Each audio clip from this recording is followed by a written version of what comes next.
بسم اللہ الرحمن الرحیم نحمدہ ونصلی علی رسولہ الکریم۔ اللہ پاک نے سارے دنیا کے انسانوں کی، جتنے بھی انسان قیامت تک آئیں گے، ان کی کامیابی کو اللہ پاک نے اپنے پورے کے پورے دین پر عمل کرنے میں رکھا ہے۔ دین جو ہے یہ انسانوں کی زندگی میں محنت سے آئے گا، وہ محنت جو حضور صلی اللہ علیہ وسلم نے کی اور صحابہ کرام کو اس پر ڈالا۔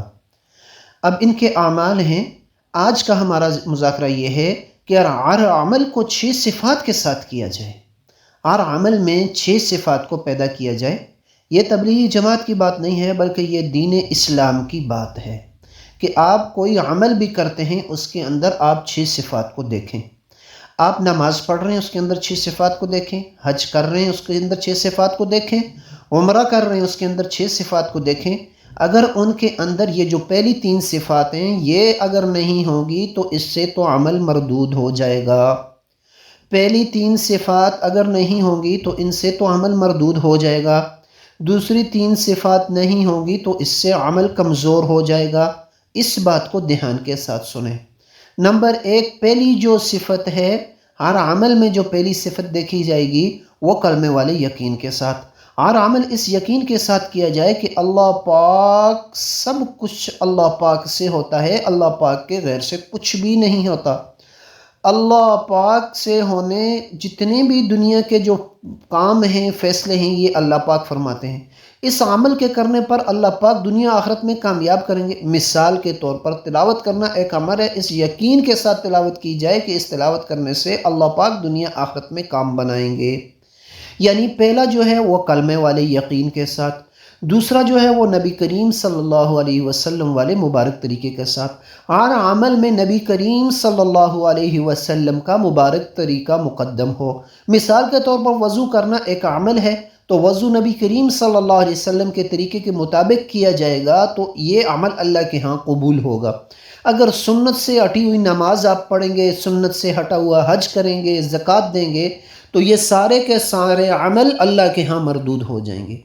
تیسری جو صفت ہے، اللہ پاک کو راضی کرنے کے جذبے کے ساتھ۔ ہر عمل میں مقصود صرف اللہ پاک کی رضا ہو، فضائل بھی مقصود نہ ہو۔ مثال کے طور پر ایک دوست دوسرے دوست کو شادی میں شرکت کی دعوت کا کارڈ بھیجتا ہے، کارڈ پہ لکھا ہوتا ہے کھانا 12 بجے ملے گا۔ اب یہ دوست تیار ہو کر جائے گا مگر کھانے کھانے کے جذبے سے نہیں جائے گا، بلکہ یہ دوست کی محبت میں جائے گا، لیکن کھانا ملنے کا یقین بھی ہے کیونکہ دوست نے لکھا ہے۔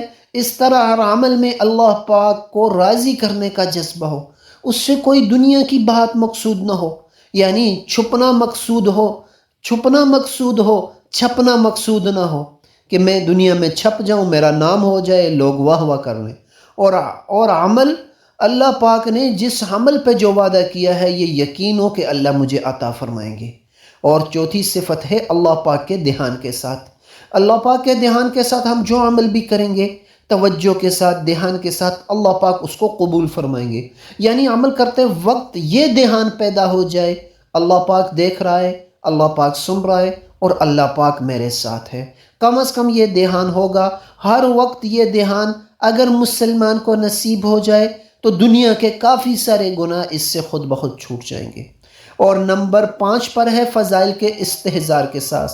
فضائل کے استحضار کیا ہے کہ مجھے اس عمل کرنے پہ کیا ملنے والا ہے، یعنی عمل کرتے وقت یہ بات سامنے ہو کہ اس عمل پر کیا ملنے والا ہے اور اس کا یقین بھی ہو۔ مثال کے طور پہ مسواک کرتے وقت یہ بات سامنے ہو کہ مسواک کا اتمام کرنے والے کو موت کے وقت کلمہ نصیب ہو جاتا ہے۔ اس طرح وضو کرتے وقت یہ دھیان ہو کہ میرے گناہ اس سے دور رہے ہیں۔ ذکر کرتے وقت فضائل سامنے ہو، سبحان اللہ پڑھنا، جنت میں درخت لگ جائے گا۔ اور نمبر 6، نفس کے مجاہدے کے ساتھ، یعنی ہر عمل میں اپنے آپ کو تھوڑا سا تھکا کے رکھنا، نفس پہ تھوڑی مشقت رکھنا، عمل کو بڑھانا، پھر نفس کا مجاہدہ۔ مثال کے طور پر 1 سپارہ ہم روزانہ تلاوت کرتے ہیں، اب 2 سپارے کریں گے تو اس میں نفس کا مجاہدہ بڑھ جائے گا۔ مجاہدے سے عمل کرنے پر عمل کا نور نصیب ہوتا ہے۔ مجاہدے سے جو ہے انسان کے اندر تکلیف تو نفس پہ پیدا ہوتی ہے، لیکن اللہ پاک اس عمل کا نور عطا فرماتے ہیں۔ نفس کے مجاہدے کے ساتھ انسان کے 2 دشمن ہیں، ایک نفس اور دوسرا شیطان۔ یہ 2 بڑے دشمن ہیں۔ ان کا مقابلہ نفس کے مجاہدے کے ساتھ کیا جائے گا۔ اب یہ صفات ساری دنیا کے انسانوں میں کیسے آئیں گی؟ میرے اندر کیسے پیدا ہو جائیں گی؟ آپ کے اندر کیسے پیدا ہوں گی؟ مردوں کے اندر کیسے پیدا ہوں گی؟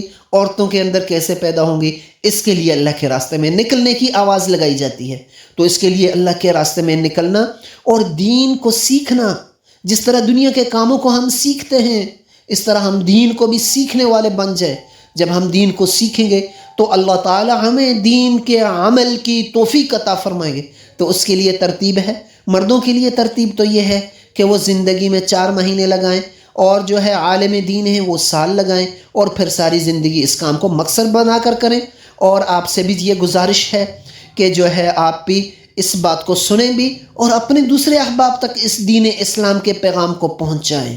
کیا ہمارے اعمال جو ہیں کہ یہ اعمال ہم ان صفات کے مطابق کر رہے ہیں کہ نہیں کر رہے ہیں؟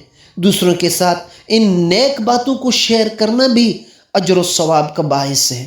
تو اس کے لیے انشاءاللہ العزیز میں بھی تیار ہوں، آپ حضرات بھی کوشش فرما لیں۔